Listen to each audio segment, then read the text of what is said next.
हाय, मेरा नाम है एसके और आप देख रहे हैं मेरा YouTube channel my tech guide SK. तो आज के इस वीडियो में हम लोग रैप टेक्स्ट जो ऑप्शन है या फिर हम लोग कैसे टेक्स्ट को रैप कर सकते हैं इन एक्सेल वो सीखने वाले हैं। तो चलिए इसको सीखते हैं। और इसको सीखने के लिए मैं या फिर इसको बहुत ही अच्छी तरीके से आपको समझाने के लिए मैं ये एक टेबल बनाया हूं, जिस टेबल पे मैं कुछ लिखा हूं। जैसे कि अगर चलिए देखते हैं कि ये क्या है। और यहाँ पे है फॉर एग्जांपल कॉलम ए पे सीरियल नंबर है मेरा, फिर कॉलम बी जो है वहां पे मेरे क्वेश्चंस लिखे हुए हैं, और जो कॉलम सी है वहां पे मेरा आंसर्स लिखे हुए हैं। तो यहाँ पे एक ही क्वेश्चन है और उसके अगेंस्ट में एक ही आंसर है। तो हो सकता है कि यहाँ पे मेरे बहुत सारे क्वेश्चंस हो और उनके बहुत सारे आंसर्स इस कॉलम पे लिखे हों। और ये मुझे बहुत अच्छी तरह से दिख रहा है जो कि यहाँ पे लिखा हुआ है, और क्वेश्चन जो है मेरा, और उसी हिसाब से जो मेरा आंसर है वो भी यहाँ पे है जो कि बहुत ही अच्छी तरह से दिख रहा है और मैं पढ़ पा रहा हूं।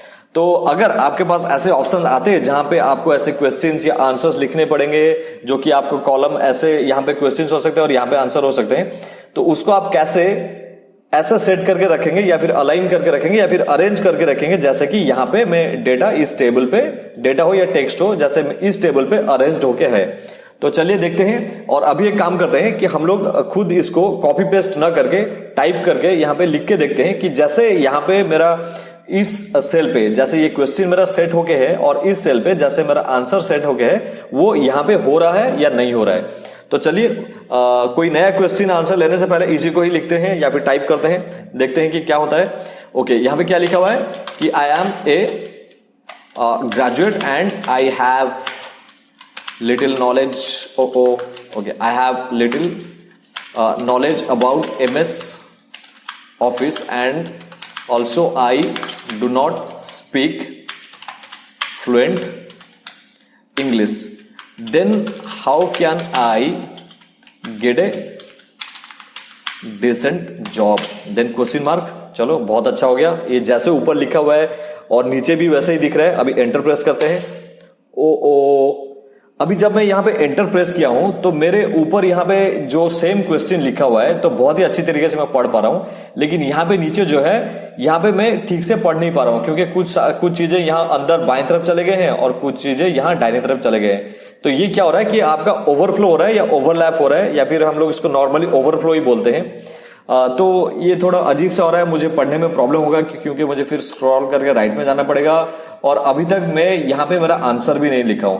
तो चलिए एक काम करते हैं, यहाँ पे आंसर फिर टाइप करते हैं, फिर देखते हैं कि ये क्या होता है, किस तरह से दिखता है। ओके, क्या फिर आंसर है, इसको ही ऊपर से ही लिखते हैं जो लिखा हुआ है ऊपर।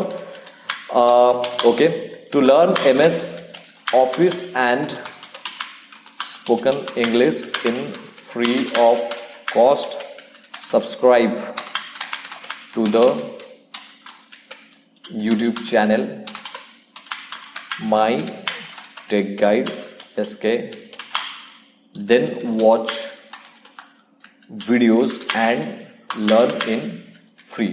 ठीक है, यहाँ पे ओ गया तो ये भी चला गया। जैसे कि अभी हम लोग देख रहे हैं, मैं आपको समझाने का कोशिश कर रहा हूं कि यहाँ पे कितना अच्छा तरीके से लिखा हुआ है या फिर टाइप हुआ है, जो मैं आसानी से पढ़ सकता हूं कि मेरा यहाँ पे क्वेश्चन क्या है और फिर उसका आंसर क्या है। लेकिन जब हम लोग नीचे इसे लिख रहे हैं नॉर्मली, तो ये क्या हो रहा है कि आपका ओवरफ्लो के अलग सेल्स पे चला जा रहा है। तो अगर मुझे यहाँ पे पढ़ना है तो उसको ऐसे मैं कैसे पढ़ूंगा, और बाकी मुझे दिख भी नहीं रहा है। और राइट हैंड साइड पे ये वाला जो सेल है, तो यहाँ पे क्या है कि ये और भी इसको स्क्रॉल करके मुझे राइट पे जाना पड़ेगा, फिर पढ़ना पड़ेगा। ये बहुत ही प्रॉब्लमेटिक है।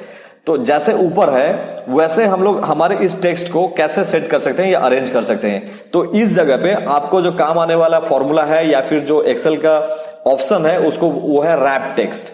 रैप टेक्स्ट अगर आप यूज करते हैं तो उसके हेल्प से क्या होगा कि ऊपर यहाँ पे सेल पे जैसे बहुत ही अच्छी तरीके से आपको क्वेश्चन दिख रहा है, तो नीचे भी वो आपको उसी तरह से बहुत अच्छी तरह से दिखेगा। तो इसलिए मुझे क्या करना पड़ेगा, मुझे पहले इस सेल को सिलेक्ट करना पड़ेगा या फिर उस सेल के ऊपर ऐसे क्लिक करना है। अगर मैं कहीं और क्लिक किया हूं, ये जैसे हाईलाइट होकर रह रहा है ना, क्योंकि ये पर्टिकुलर सेल सिलेक्ट है, तो ऊपर वाला ये सेल अगर मुझे चाहिए तो इस सेल के ऊपर क्लिक करके मुझे पहले ये सिलेक्ट करना पड़ेगा। तो ठीक है, मैं इसके ऊपर अभी क्लिक कर चुका हूं और फिर हम लोग थोड़ा ऊपर जाते हैं टैब में। तो यहाँ पे मेरा एरो है जो कि रेड में हाईलाइटेड है, आप देख सकते हैं। तो यहाँ पे होम बटन है या फिर होम टैब है। होम टैब क्लिक करने के बाद हमारे पास सेक्शन आ रहा है रिबन में अलाइनमेंट का। तो ये अलाइनमेंट का जो सेक्शन आप देख रहे हैं, यहाँ पे ऊपर जो है लिखा हुआ है रैप टेक्स्ट। आप जैसे ही इस पे क्लिक करेंगे, वाओ, देखिए क्या हुआ, मैं जैसे ही यहां पे क्लिक किया मेरा जो टेक्स्ट है वो इस पर्टिकुलर सेल पे रैप होके टोटल आ गया यहां पे, जो कि बहुत ही अच्छा दिख रहा है और मैं आराम से इसको पढ़ सकता हूं। तो चलिए इसको अंडू करते हैं Ctrl Z प्रेस करके कीबोर्ड से। तो अभी क्या है, फिर से नहीं दिख रहा है, तो मैं आपका यहां पे रिवीजन कर रहा हूं। तो आपको क्या करना है कि इसको रैप टेक्स्ट करेंगे। रैप टेक्स्ट करने की वजह से आपका ये जो पूरा टेक्स्ट है वो आपका इस सेल के अंदर आ जाएगा, फिर आप इसको आसानी से पढ़ पाएंगे जैसे कि इस सेल पे लिखा हुआ है। ओके, तो चलिए मैं आपको बोलता हूं कि क्या करना पड़ेगा। जैसा अभी मैं आपको बताया था, आप होम टैब पे जाएंगे। होम टैब में आपका यहाँ पे जो एक सेक्शन आ रहा है अलाइनमेंट, इस अलाइनमेंट सेक्शन में यहाँ पे लिखा हुआ है रैप टेक्स्ट।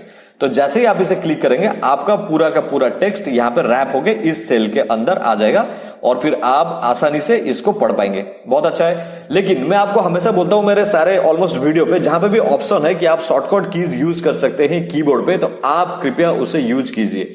तो ठीक है, तो यहां पे जो मेरा आंसर है उसको मैं अभी तक किया नहीं हूं और उसको हम लोग माउस यूज करके यहां पे ऐसे होम पे क्लिक करके टैब में फिर रैप टेक्स्ट पे क्लिक नहीं करेंगे with the help of mouse. हम लोग क्या करेंगे कि हमारा जो कीबोर्ड है उसका जो शॉर्टकट की है वो यूज करेंगे।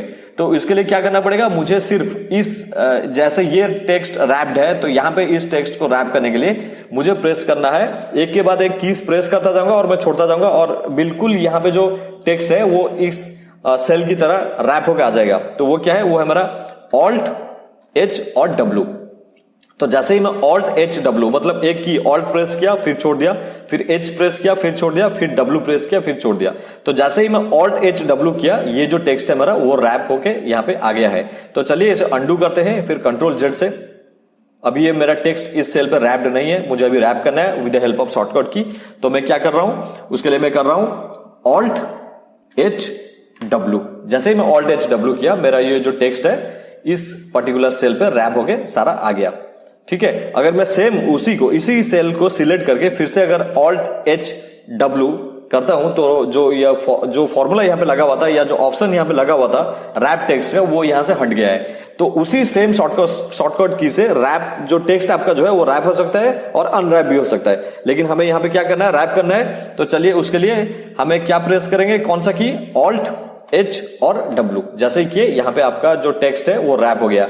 तो बहुत ही अच्छा दिख रहा है ना यहाँ पे। उसी हिसाब से अगर मैं यहाँ पे और मेरे ज्यादा क्वेश्चंस या आंसर्स होंगे वो यहाँ पे मैं नीचे नीचे ऐसे लिख पाऊंगा और उसको आसानी से पढ़ भी पाऊंगा कि मेरे क्वेश्चंस क्या है, उसके अगेंस्ट में मेरा आंसर क्या है। तो आपको कभी भी लाइफ में अगर या आप जहां पे काम कर रहे हैं, अगर कहीं इंटरव्यू देने गए हैं, ये क्वेश्चन आपसे पूछा जाता है या फिर आप कहीं भी आपको रिक्वायरमेंट होता है रैप टेक्स्ट का, तो आप क्या कर सकते हैं कि Alt H W जो शॉर्टकट की है उसे यूज करके आपका टेक्स्ट रैप कर सकते हैं और आपका डेटाबेस हो या टेबल हो उसको बहुत ही अच्छी तरीके से अरेंज कर सकते हैं या सजा के रख सकते हैं। तो ये था आज का वीडियो और थैंक यू सो मच। आप मेरे वीडियो को लाइक कर रहे हैं, कमेंट भी कर रहे हैं और सब्सक्राइब भी कर रहे हैं। और ये जो शॉर्टकट की मैं आपको बताया ये बहुत ही अच्छा है, आप इसको यूज कीजिए इस वीडियो को देखने के बाद स्पेशली। और नेक्स्ट टाइम हम लोग फिर मिलेंगे और एक न्यू वीडियो के साथ और कुछ न्यू टेक नॉलेज या फिर शॉर्टकट कीज के साथ। Till then thank you so much, bye bye.